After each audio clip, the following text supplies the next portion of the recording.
জুলাই গণ আন্দোলনের শহীদ ও আহতদের ভাতা কত? কি নতুন ঘোষণা এলো? জুলাই গণ আন্দোলনের অবদান কেউ অস্বীকার যেতে পারবে না। জুলাই গণ আন্দোলনে অনেকে শহীদ হয়েছে, আহত হয়েছে, তাদের নিয়ে সরকার কাজ করছে।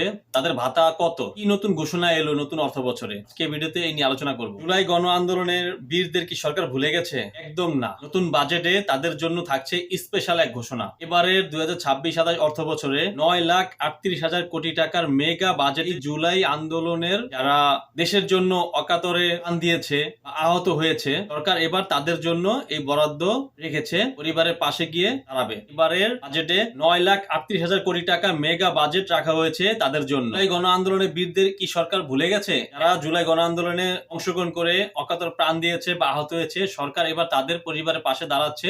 শহীদ পরিবারগুলোর প্রতি মাসে পাবে 20,000 টাকা। আর যারা আহত হয়েছে তাদের এ, বি বা সি এই 3 ক্যাটাগরিতে ভাগ করে প্রতি মাসে যথাক্রমে 20,000, 15,000 ও 10,000 টাকা করে ভাতা দেওয়া হবে। বিশেষ এই ভাতা সম্পর্কে প্রতিনিয়ত আপডেট ও তথ্য পেতে আমাদের চ্যানেল সাবস্ক্রাইব করে থাকুন, আমাদের পাশে থাকুন। সকলকে ধন্যবাদ।